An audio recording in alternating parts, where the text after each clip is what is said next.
வரதட்சணை கொடுமையால் இளம்பெண் தற்கொலை செய்து கொண்ட விவகாரத்தில் கணவர், மாமனார், மாமியார் ஆகிய 3 பேர் கைது செய்யப்பட்டிருக்கிறார்கள். அந்த வரதட்சணை கொடுமையில நிறைய உயிர் போகுதுல்ல. இன்னைக்கு கூட அதை பத்தி பேசினேன். இங்க வந்து மென்டாலிட்டி இன்னும் மாறல. நம்ம ஊர்ல உண்மையா பார்த்தா அதை மாறல. பட் ஆனா அது மாறணும். வரதட்சணை இருக்கவே கூடாது. என்னோட இந்த முடிவுக்கு என்னோட திருமண வாழ்க்கை தான் உண்மையான காரணமே. அவங்களும் அவங்க குடும்பம் தான் காரணமே. இதெல்லாம் திட்டம் போட்டு திருடுற கூட்டம்பா. ஆம்பளை பிள்ளைய பெத்து வச்சுக்கிட்டு எந்த பொண்ணு வீட்டுல பொண்ணும் பொருளும் கிடைக்கும் கொள்ளை அடிக்கலாம்னு திரியிறாங்கப்பா. பணம் தின்னி கழுகு. போதும், உடல் ரீதியாவும் டார்ச்சர் அனுபவிச்சுட்டேன், மன ரீதியாவும் டார்ச்சர் அனுபவிச்சுட்டேன். எனக்கு இது வேண்டாம் இந்த லைஃப். அதெல்லாம் அவங்க மாற மாட்டாங்க.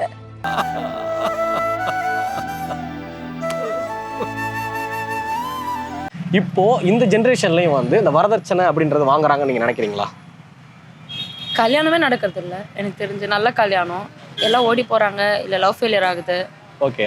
ஸோ லவ் மேலேயும் இன்ட்ரெஸ்ட் இல்லை, கல்யாணம் மேலேயும் இன்ட்ரெஸ்ட் இல்லை.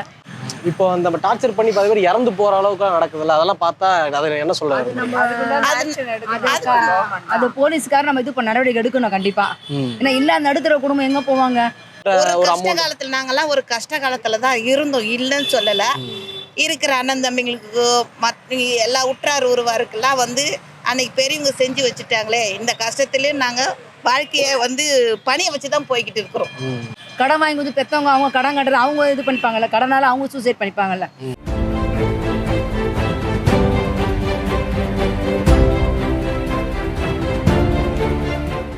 இப்போ இந்த ஜெனரேஷன்லயும் வந்து இந்த வரதட்சணை அப்படின்றது வாங்குறாங்கன்னு நீங்க நினைக்கிறீங்களா?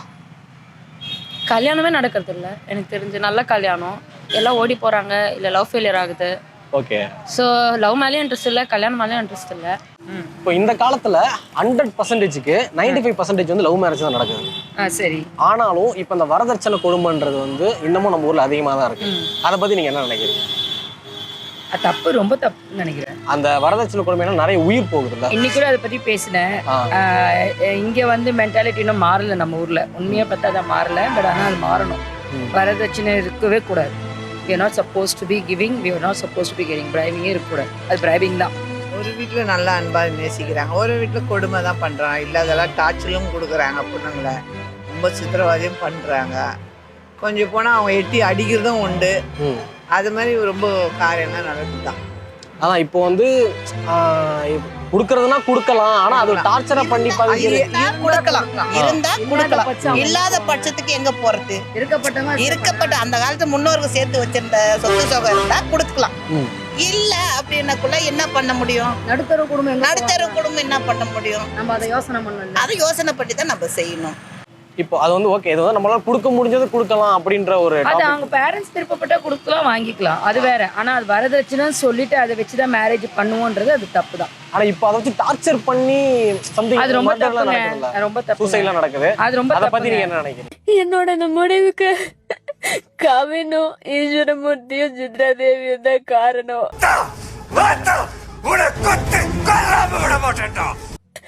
என் கல்யாண வாழ்க்கைய மோசமா போயிருச்சு.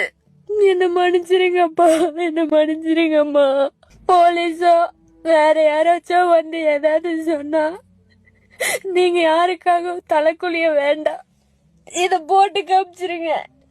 ஏன்னா அவங்க இததான் சாக்குன்னு உங்களை இன்னும் அசிங்கப்படுத்த நினைப்பாங்க. இதை யாரு முன்னாடி வேணாலும் போட்டு காமிச்சிருங்க. அது ரொம்ப தப்பு. அதை வரவே விடக்கூடாது. அதுக்கு வேண்டிய பனிஷ்மெண்ட் இப்போ கொடுத்தாதான் நெக்ஸ்ட் டைம் இன் ஃபியூச்சருக்கு அது வராது. அவர்களுடைய வேதனை இன்று பெண் குழந்தைகளை திருமணம் செய்து கொடுக்கும் பொழுது தன் சொத்தில் ஒரு பெரும் பகுதியை பெண் பிள்ளைக்கு கொடுத்தால்தான் ஒரு ஆண் மகன் திருமணம் செய்வதற்கு தயாராகிறார் சில ஊர்களில். இதுக்கான பனிஷ்மெண்ட் வந்து கவர்மெண்ட் கொடுத்துச்சுன்னா? ஆமாங்க. இப்போ வந்து பிரைப் வந்து கவர்மெண்ட் அஃபிஷியல்ஸ் வந்து பிரைப் வாங்கினாங்கன்னா இது தப்புன்றாங்க. அதே தான் பொண்ணை கொடுக்குறோம், பையனுக்கு பொண்ணை கொடுக்குறோம், வரதட்சணை இப்போ வந்து பையனுக்கும் கேட்குறேன்றாங்க. அது எந்த அளவுக்கு ட்ரூன்னு எனக்கு தெரியல. பட் ஆனால் ரெண்டுமே தப்பு தான். இப்போ வரதட்சணை வாங்குனாங்க அப்படின்னா அவங்களுக்கு நீங்க என்ன, இப்போ வாங்குறத வந்து டார்ச்சர் பண்ணுவாங்களா? இப்போ ரீசெண்டா 2 நாளைக்கு முன்னாடி ஒருத்தவங்க வந்து கல்யாணம் ஆகி 2 மாசத்துல வரதட்சணை ரொம்ப கேட்டு டார்ச்சர் பண்றாங்க, சூசைட் பண்ணி இறந்துட்டாங்க. சோ இப்போ வரதட்சணை வாங்குறவங்கள்ட்ட நீங்க என்ன ஆன்சர் பண்ணுவீங்க? கல்யாணமே பண்ணிக்காதீங்க, கல்யாணமே பண்ணிக்காதீங்கன்னு சொல்லுவீங்க? இல்ல வாங்குறவங்க கொடுக்குறவங்க ஐயோ என்ன சொல்றது, அதுதான் பெரிய முட்டாள்தனம்னு நினைக்கிறேன். அதான் பெரிய both of them love each other. Okay, marriage பண்ணி வச்சிடலாம். இல்லைன்னா நல்ல பொண்ணை பார்த்து கல்யாணம் பண்ணாங்கன்னா they don't want to get யாருன்னா கொடுத்தாங்கன்னா you can accept it but they force பண்ணி லைக் கொலை வரலாம் போக வேணாம் சொல்கிறாங்க. don't go into depth into இது டவுரிஸ் அண்ட் கொடுத்தாங்கன்னா வாங்கிக்கோங்க அவ்வளோதான். I think you don't force them. இப்போ அந்த டார்ச்சர் பண்ணி 10 பேர் இறந்து போற அளவுக்கு நடக்குதுல்ல, அதெல்லாம் பார்த்தா அது என்ன சொல்ல வருது? அது போலீஸ்கார நம்ம இது நடவடிக்கை எடுக்கணும் கண்டிப்பா. ஏன்னா இல்ல நடுத்தர குடும்பம் எங்க போவாங்க? கடன் வாங்கி வந்து பெற்றவங்க அவங்க கடன் கட்டுறது அவங்க இது பண்ணிப்பாங்கல்ல, கடனால அவங்க சூசைட் பண்ணிப்பாங்கல்ல. அது நம்ம எடுத்து சொல்லணும் முடிஞ்ச வரைக்கும். இதனால போலீஸுக்கு இது பண்ணணும், போலீஸும் பண்ணணும். இருக்கிற 2 பேர் 2 வீட்டுக்காரங்களும் ஒரு விட்டு கொடுத்து போற தன்மானம் இருக்கணும் கண்டிப்பா.